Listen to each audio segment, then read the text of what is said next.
welcome back to another episode of A Casual Talk. This is the episode third and maybe the last episode.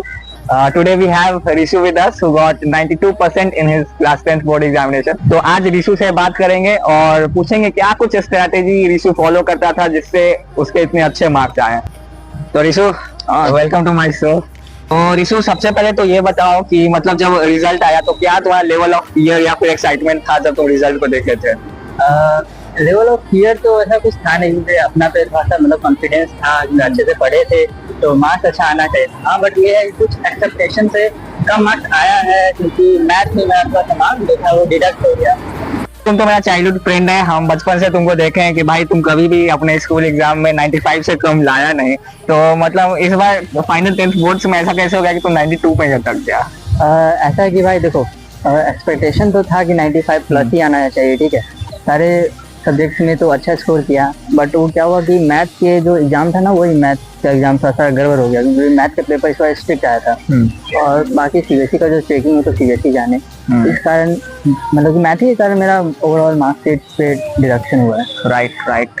के दौरान ऐसा क्या कुछ strategy या फिर टाइम टेबल तुम फॉलो करते थे, इसके बारे में थोड़ा बताओ। देखो, स्ट्रैटेजी का ऐसा है क्या कि नॉर्मल पहले तो स्कूलिंग में नहीं किया, ठीक है, मैं नॉन अटेंडिंग करता था, ठीक है, क्योंकि मुझे सीधा मालूम था कि स्कूल से वैसा मुझे जो चाहिए अपने के लिए पोटेंशियल वो नहीं मिल पाएगा, इसलिए पहले मैंने तो स्कूल छोड़ दिया, ठीक है। फिर मैंने घर पे ऑनलाइन यूट्यूब पे लेक्चर पढ़े हुए थे बहुत सारे टीचर का, तो ऑनलाइन यूट्यूब के लेक्चर्स देखता था, ठीक है। अच्छा, टाइमिंग का कुछ फिक्स नहीं था। मैं तुमसे पूछूं कि how was a day in the life of Rishu as a 10th grader, तो उसका क्या आंसर होगा? इसका सिंपल सा आंसर है कि भाई सुबह उठते थे, ठीक है, जो सुबह का होता है अपना डेली रूटीन वो फिनिश करते थे, खा पी के फिर बैठ जाते थे पढ़ने, ठीक है, एक स्लॉट वहाँ पढ़ लेते थे, फिर उसके बाद इवनिंग में कोचिंग करते थे एक ऑफलाइन, तो उसके लिए निकल जाते थे। फिर वहाँ से आए, फिर थोड़ा सा फ्रेश हो गए, थोड़ा सा मोबाइल सब देख लिए, फिर उसके बाद फिर नाइट का स्लॉट। इनफली मे बी शायद मैं हर डे 4 to 5 आवर्स, बहुत ज़्यादा मतलब कि कभी कभी 5 आवर्स जाते थे, इतना तो पढ़ लेता था, मतलब कंसिस्टेंसी से इतना पढ़ लेता था, इनफ था। ओके, तो रिशु जब तुम क्लास 10th में एंटर किए तो उस समय तुम्हारा क्या नोशन था और क्या माइंडसेट था रिगार्डिंग कि हाँ मुझे इतना स्कोर करना है, इतना स्कोर करना है? ये नोशन था भाई, सब बच्चा का रहता है कि जब वो 10th में आता है तो भाई आप एक नए क्लास में आ गए हो, मतलब कि उनके पेरेंट्स या टीचर्स भी उनको बहुत तरीके से मोटिवेट करते हैं कि देखो इस क्लास को मतलब कि इस टाइम आप अच्छे से पढ़ोगे, अभी तक कितना पढ़े कोई मैटर नहीं करता है, अभी आप जो पढ़ोगे वो आपका रिजल्ट आएगा वो ज्यादा मैटर करता है। तो हाँ, उस टाइम मोटिवेशन सबका हाई रहता है, मेरा भी हाई था, बट ऐसा भी होता है कि धीरे धीरे चलते चलते जब आप उस जर्नी को जी रहे हो तो धीरे धीरे वो मोटिवेशन डाउन भी होते रहता है। कभी कभी ऐसा टाइम भी आता है कि लगता है कि भाई शिट नहीं हो रहा, अब क्या ही करें, मतलब छोड़ देते हैं, बट वहाँ पे गिव अप कर देना ही वो राइट चॉइस नहीं होता है। राइट। अपना कंसिस्टेंसी और मतलब कि अपना आपको थोड़ा सा मतलब कि रखना पड़ता है कि चल भाई धीरे ही सही बट करना तो है ही, यही वाला नोशन होता है। ओके। तो रिशु नेक्स्ट सवाल ये है कि इसका आंसर तो मुझे पता है लेकिन ऑडियंस को मैं ये बताना चाहता हूँ कि रिशु के लाइफ में क्या डिस्ट्रैक्शंस था और उसको रिशु ने कैसे अवॉइड किया? डिस्ट्रैक्शन का तो ऐसे कैजुअली बताऊँ तो ये सोशल मीडिया, ठीक है, शुरुआत में सोशल मीडिया पे थे हम थोड़ा एक्टिव, बट फिर जब लगा कि नहीं सोशल मीडिया डिस्ट्रैक्शन ज़्यादा मतलब कि बढ़ रहा है, स्टडी पे मेरे वो कर रहा है, इम्पैक्ट कर रहा है, तो सोशल मीडिया को फिर मैंने गिव अप किया। शुरुआत में नहीं हो पाया, कभी डाउनलोड करते कभी डिलीट करते, एक्टिव होते हैं अनएक्टिव होते हैं, बट धीरे धीरे आदत को छोड़ना पड़ा, तब जाके ये डिस्ट्रैक्शन दूर। बाकी ऐसे कोई फर्दर डिस्ट्रैक्शन नहीं था। Okay, I know. ओके, तो हाईएस्ट स्कोरिंग सब्जेक्ट कौन सा रहा?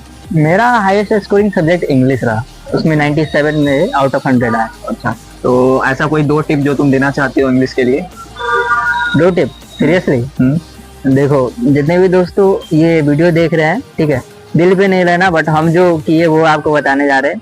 इंग्लिश में मेरा ऐसा था कि पूरे मतलब कि 1 ईयर में जैसे 12 मंथ होते हैं ना, तो 12 मंथ में 9 मंथ मैंने इंग्लिश को छुआ तक नहीं, ठीक है। लास्ट के 3 मंथ में भी बोलो तो थोड़ा बोला ओवर ऊपर से मतलब कि जो वो होता है कि उसका समरी ले लिए या बस एग्जाम आया तो थोड़ा पढ़ के चले गए पास होने के लिए, वैसा था, ठीक है। अंतिम का जब डे आया था मुझे याद है, जब मतलब कि 15 to 10 डेज बचा हुआ था एग्जाम में, ठीक है, तो उसमें भी मैंने नहीं पढ़ा, ठीक है, उतना मतलब कि कंसिस्टेंसी से इंग्लिश को नहीं पढ़ा। इंग्लिश को मैंने पढ़ा है जैसे कि एग्जाम है आज से 5 दिन बाद 4 दिन बाद ना, तब वो 4-5 दिन इंग्लिश को मतलब कि 24/7 मतलब इंग्लिश पे ही फोकस किया था। बाकी सब्जेक्ट को तब तक मैंने निपटा लिया था, इसलिए इंग्लिश था मेरा उस टाइम का मेन गोल। तो मतलब कि टेंथ बोर्ड को पास करने के लिए इंग्लिश पे तो उतना ज्यादा फोकस नहीं करना है, लेकिन इंग्लिश लिटरेचर जो है ये हमें एज ए मोरल नॉलेज बहुत कुछ सिखा जाता है। हाँ। तो ऐसा कोई लर्निंग जो किसी चैप्टर से, लिटरेचर सेक्शन से, जो तुम शेयर करना चाहते हो? ऐसा लर्निंग किसी भी चैप्टर से? हाँ, जो एक तुमको अच्छा चैप्टर लगा। है the book that shaped the earth, English literature का लास्ट चैप्टर है। वो चैप्टर मुझे थोड़ा सा मतलब कि फनी और थोड़ा सा मतलब साइंस फिक्शन टाइप लगा कि कैसे एक मतलब कि छोटे मतलब जो भी उसका कैरेक्टर है, उस कैरेक्टर ने कैसे अपना रोल प्ले किया और उस स्टोरी को कैसे नरेट किया गया बच्चों के सामने। अच्छा, वो वाला चीज पार्ट मुझे थोड़ा अच्छा लगा। तो ऋषु तुम थोड़ा अपने हॉबीज के बारे में बताओ और अपने फ्री टाइम को कैसे यूटिलाइज करते थे ये बताओ।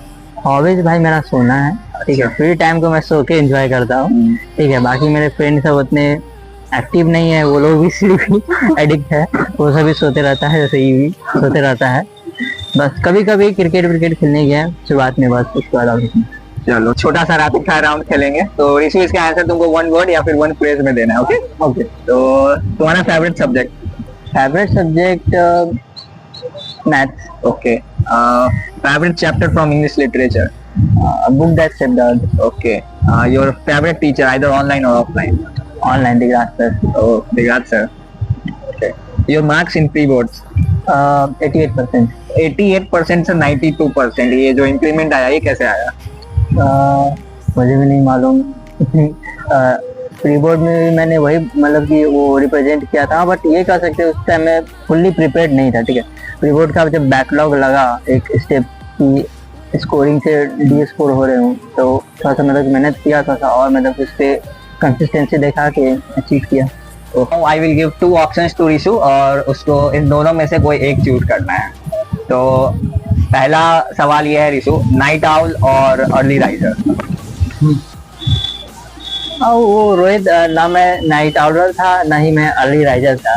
एक्चुअली मेरा जो कंफर्टेबल टाइम था ना वो मॉर्निंग और इवनिंग के बीच में था, ठीक है। मतलब कि डे टाइम जो होता है ना वही मेरा कंफर्टेबल टाइम था। उस टाइम मतलब कि मेरे हाउस पे पूरा मतलब शांति रहता था, कोई नहीं रहता था, मैं अकेले रहता हूँ उस टाइम, तो इसलिए उस टाइम मेरे लिए बेस्ट टाइम था पढ़ने के लिए। Okay. According to you which character was more influential, and Frank या फिर भोली? रोहित, मुझे ज्यादा इन्फ्लुएंसर मतलब कि लगा भोली का कैरेक्टर। मुझे भोली का कैरेक्टर पहले वो डम थी, फिर उसके बाद वो डम से ओवरकम की और अपने मतलब कि पेरेंट्स के वो रिस्पेक्ट को और डिग्निटी को गिनने नहीं दिए एट द टाइम जब उसको मतलब वो आया था मैरिज करने, इसलिए मुझे उसका कैरेक्टर ज्यादा बेटर लगा। Are you satisfied with your marks? Yeah. Yes or no? Yes, fully satisfied. Yeah, good. Critical question just to know your thinking and perception. Suppose अगर तुम बड़े भाई साहब की जगह होते तो तुम अपने छोटे भाई का किस तरीके से टेक केयर करते? अगर मैं बड़े भाई साहब की जगह पे होता तो मैं अपने छोटे भाई को मतलब कि उतना ज्यादा मतलब कि बाउंड नहीं करता, ठीक है। उसका भी तो लाइफ है, उसको भी थोड़ा जीने देता। हाँ, उसे समझाता जरूर और टोकता जरूर कि भाई पढ़ना भी जरूरी है, बट थोड़ा सा मतलब कि प्ले करना या उसके साथ थोड़ा सा मतलब कि नॉर्मल बिहेव करना ये भी जरूरी है। तो मैं इस तरीके से मतलब उसका केयर करता हूँ। ओके, तो एट लास्ट कोई ऐसा मैसेज जो तुम हमारे ऑडियंस को देना चाहते हो? रेडिएट विद रोहित को सब्सक्राइब करो guys, subscribe to radiate with Rohit.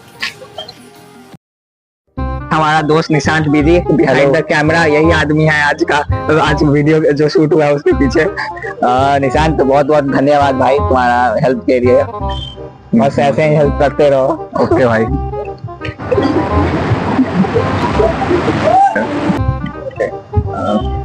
भाई तो पॉज कर दो। स्टार्ट। ऋषु के साथ एक छोटा सा रैपिड फायर राउंड खेलेंगे। ऋषु, तुमको इसका आंसर या तो वन वर्ड या फिर वन फ्रेज में देना है, ठीक? नहीं देंगे तो चलेगा। कट आ रहा है।